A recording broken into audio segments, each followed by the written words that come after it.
So let's keep that conversation going now. Joining us is our US analyst, Michael Ware. So let's start off with Hegseth and these fresh comments, Michael. Is this all about putting up a wall of protection around the admiral, his admiral, who ordered that second strike?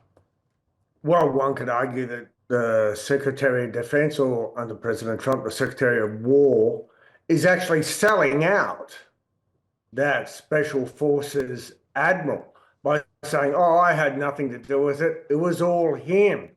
Now, what the Secretary has said as of yesterday would fit within the picture that, look, the Department of Defense, the Secretary would have given written and clear orders within certain broad confines. And effectively what he's saying is, I may not have been called to ask about that second strike, but what I'm saying to you is that the admiral in charge was still operating within the parameters of the orders that I gave him, and I would have done the same thing.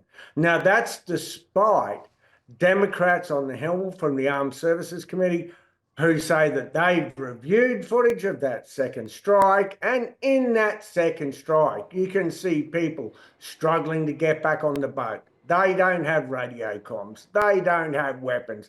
Allegedly, they may have even waved to the Americans asking for help before the strike.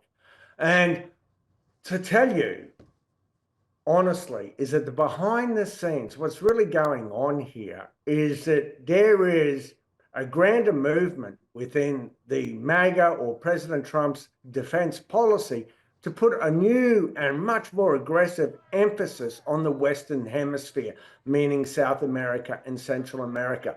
They've made defending America's border the #1 security of the entire US Defense Force. And they would argue that these strikes, legal, not legal, questionable, not questionable, are in furtherance of that aim of defending the American border. You got a lot of pushback, some strong pushback from people over this too, Michael, who are saying, like, who cares? They were coming into America to sell drugs that Americans are hooked on.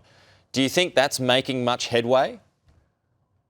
Oh, look, this is always the argument about war. Whether we're fighting Arabs in the desert or whether we're fighting South Vietnamese in the 60 in Southeast Asia, they're the bad guys. Who cares? So what if we kill a few? So what if we stray across the lines into questionable war crimes? For me, as I found in Iraq, where I experienced this ethical dilemma day after day in real time, the minute we start giving in to our enemy and their rules, whether it's the Islamic State or whether it's narco-terrorists, then we start to lose. We don't just lose the moral high ground, we lose our own sense of self and our own sense of judgment. One of the problems here for the Secretary of Defense, Hegseth, is that this is the September 2 strike.